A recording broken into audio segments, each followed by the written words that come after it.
whatever. Okay, so for coaches education, one question. So the coaches who sign up for the Babe Ruth Coaching Education Program, they have access to that course content all the time. You only have to take it one time though. So the actual test is only a one and done, but the actual course content that's available online is available to the all the time. One of the other questions was, does Babe Ruth League help leagues develop their own scholarship program? Again, our scholarship program is for everyone who participates. But again, if you would like some information, some help in putting the program together, all you must do is either send myself an email, Joe Shmigaki, or give us a call here at headquarters. I would gladly help you create your scholarship program. Regarding the question, this is a softball specific one, Babe Ruth adopting the new pitching rules. It's coincidental that you say that. We are actually currently in process of reviewing this new change that other organizations have adopted, as well as the National High School Federation. So we will have an answer to this question in the new coming weeks. Whether we're going to adopt this or not is currently going through approvals. So we have heard everybody's definitely heard everybody's inquiries on this matter. So we are addressing it at this time. Okay, Steve here on the any new information on proposed Babe Ruth Travel League. Currently, we're working on several solutions to try to get more players participating in Babe Ruth League. One of them is we are looking at a travel league. We're also looking at several other options as well. And we discussed these at our board meeting, which took place this past November. And we're working on all those details now, and hopefully sometime in the near future, we will have some more information that we'll be able to share with our leagues. Sure. So the only question we have on the chat as of right now is a couple questions about how the Invitational World Series works. That's for the 8U machine pitch, 8U player pitch, 9U, and 1170s. Just to clarify on that as well. So for the Invitationals, the only requirement is once you set up your tournament teams, you must play your tournament trail that is available in your region through completion. So even if you are eliminated at the district level, you still played through completion, and so you still qualify and able to compete in the Invitational World Series. With that, that means that once you have your tournament team set, you are eligible to go ahead and register and sign up for the World Series so that you can start your fundraising opportunities, have your USA uniforms ordered, and everything else that is going to be required as far as setting up your travel to the World Series in the multiple different locations. So any other questions that you have on that, that's the most straightforward way that we can present that. Just a quick review, the 8-year-old machine pitch is in a new location this year in Ocala, Florida. The 8-year-old player pitch will be staying for its second year in Cherry Hill, New Jersey. The 9-year-old Cowrican player pitch will be in Treasure Coast, Florida, such as last year, as well as the 1170s will stay in the Treasure Coast of Florida. The dates are a bit different, so you want to make sure you look at BabeRuthWorldSeries.com or .org, pardon me. That's going to be all online right now. Everything World Series wise, dates and locations is available online. It was all updated last week. If you have any underlying questions regarding the Cowrican Invitational World Series, the Babe Ruth World Series, the Cowrican World Series, and the Babe Ruth Softball World Series, please do not hesitate to reach out. All right, passing it on over. Thank you. There was a few questions in reference to a list of sponsors, as well as where you can find the applications for the Must Go grant. If you go to our website, baberuthleague.org, and under programs, there should be that. It's also included in the media guide.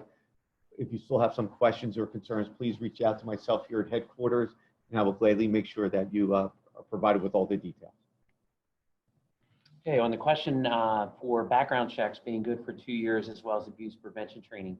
Okay, the background check program is good for every 2 years. So a background check that was done for the 2019 season, that volunteer does not need one for the 2020.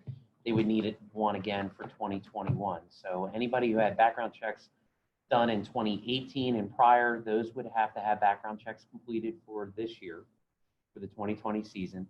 And regarding the abuse prevention training, which is tied to the Safe Sports Act, currently the way that it is that you just need to take the program once, which we've included in the background check program. for our volunteers. However, down the road in years 3 and 4, which is like 2021, 2022, we may look at creating like a refresher exam just for volunteers to be able to take a look at. But right now, the abuse prevention training is just a one single test certification, very similar to our coaching education program. It is not something that needs to be done every single year unless a person wanted to go back in and access the information in the course. Okay, in the Pennsylvania State Police is the question I'm seeing. Okay, Pennsylvania State Police and child abuse checks are free. Okay, okay, as we've said, for the 2020 season, the Babe Ruth requirement that we have in our rule book is that as long as a background check is performed by the local league, that that we would accept anybody's background check being done. That standard is the standard that is currently under our rule. So in your example, you're using the Pennsylvania State Police program. So that would certainly meet our rule for doing background checks. Again, I would caution because there are state police checks that are done in different parts of the country and stuff, and they are not as thorough as the checks that are done through NCSI and don't have the same type of level of check. So don't necessarily just think because it's being done by a government agency that it's going to address all the databases that are out there, since most states do not report to a national single database. Each of the databases that are out there that NCSI checks are done through a state and county manual verification process. So that is why the background check program is more intense with what we've created in 2019 and going forward. I turned the microphone off.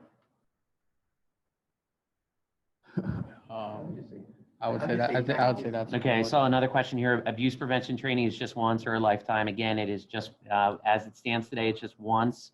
You just need to do it once, similar to the coaching education program. We are looking possibly in 2021 or 2022, developing like a refresher exam for people to turn around and take a look at just to try to stay current. But the actual testing portion is only need to be done one time and placed in the tournament credentials for coaches wishing to coach on tournament teams this year. Okay, in Florida, we've been told the background checks have to be done every year. Yes, please, each local league should look to see what local and state requirements are out there for their local area for background check requirements. Florida is one of the states that does require yearly background checks, which must mean that you must comply with those local and state laws that exceed the Babe Ruth League requirements. So in Florida, unfortunately, background checks would have to be done every year. Okay, as of right now, there is not a classroom setup situations for the Safe Sports Act training. That doesn't mean that a local league could not turn around and set up something of that nature, but each individual person for the testing purposes would go in and do that in their account that's created underneath the background check program. The other benefit to doing that is that number one, all of the testing is centralized, where the local league administrator does not have to record test scores or link things to different people's accounts. And also the individual who is signed up will have access to that course content all the time, so that if they wanted to go back and review something, that they would be able to turn around and do so. There's a question here as far as, parents going on to the field.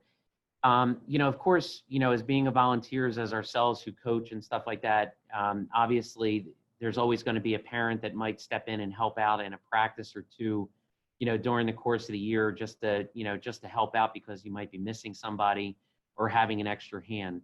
The background checks are for individuals with regular contact with the kids.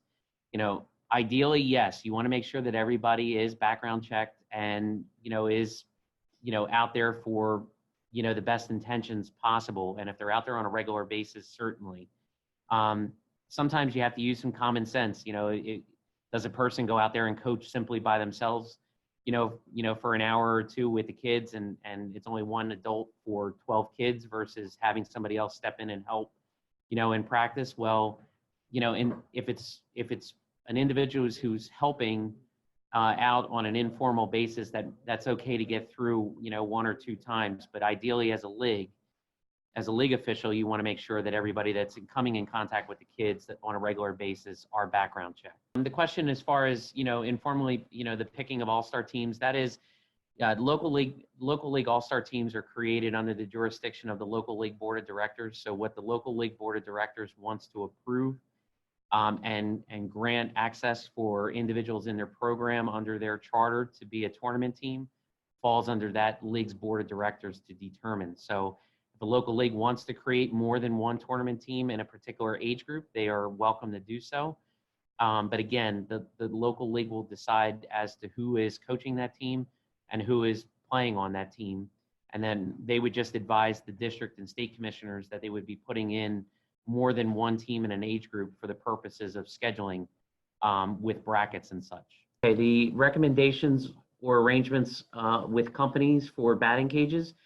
You want to reach out to, I'll give you the email here. It's rangus@bsnsports.com. BSN Sports, along with being on this call, in order to help us with doing this today, is a great supporter of our program, and they are always been there to help out local leagues for any types of needs, from uniforms to equipment, to the batting cages and equipment such as that teams or leagues would need. There was another question that came in reference to logo usage. What you need to do is send a letter requesting the use for the logo to Sharon Montervino, Sharon@BabeRuthLeague.org. We will review the request, maybe ask you for a sample of how you're going to use the logo, and then provide you approval. Okay, the question on number of players per team, as part of the rule book, in our divisions of 15 years or younger, the maximum is 15 players and a manager and 3 coaches. The roster can have any number below that. Obviously, you do need 9 players in the field at any given time to be able to play and to keep the game active. But any age groups, 16, 18 baseball, as well as 18U softball, those divisions are allowed to expand their rosters to 18 players, 1 manager and 3 coaches. I want to thank you for taking the time to join us this evening, and be on the lookout for more webinars throughout the years to cover various topics. So if you have a topic that you would like us to discuss, please do not hesitate to email them to us as well. But again, I sincerely want to thank you for joining us this evening, and I also want to sincerely thank you for being a part of Babe Ruth League. I know you have a lot of options out there today, and we sincerely appreciate your support. So again, listen, have a great season. If we ever can be of any assistance, please do not hesitate to contact us. Thank you.